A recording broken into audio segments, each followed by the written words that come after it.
හරි මචන්ලා තකසකි ඉදන් ළඟම තියෙන ගුන්ම සෆාරි පාක් එකට මම ආවා. බලපංකො මේ එන්ට්‍රන්ස් එක. අපි දැන් රෙඩි මචන් ඩ්‍රයිව් සෆාරි එකට. බිනොක්ලස් ධම්ම මැප් එක බලුවා. අද මේක නම් බලතල වේ වගේ. අදූ බලපංකො මචන්ලා සිනයෝ ඉන්නවා.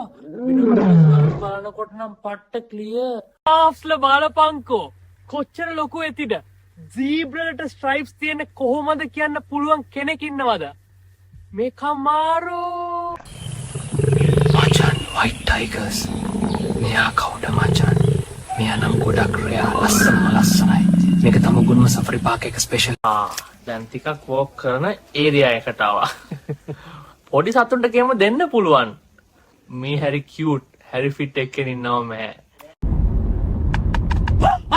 මේ කොඩවේ ඒක ඔස්ට්‍රිච් එකෙක් නැත්නම් මෙම කෙනෙක් ළඟ තමවනේ ගුන්ම සෆාරි පාක් එක නම් මතල් මචං සින්හයෝ වයිට් ටයිගර්ස් ජිරාෆ්ස් ඔක්කොම බලුවා මේක නම් සුපර් ෆන් එලා දැන් යම් ගිහින් පොඩි රෙස්ට් එකක් ගන්න අපව හම් වෙමු මචංලා මේ වගේ වීඩියෝ තව බලන්න ඕනේද එහෙනම් ෆලෝ කරාලා ෂෙයා කරාලා ලයික් කරාලා සපෝට් එකක් දෙන්න එහෙනම් අලුත් වීඩියෝ එකකින් හමු වෙමු ජය වේවා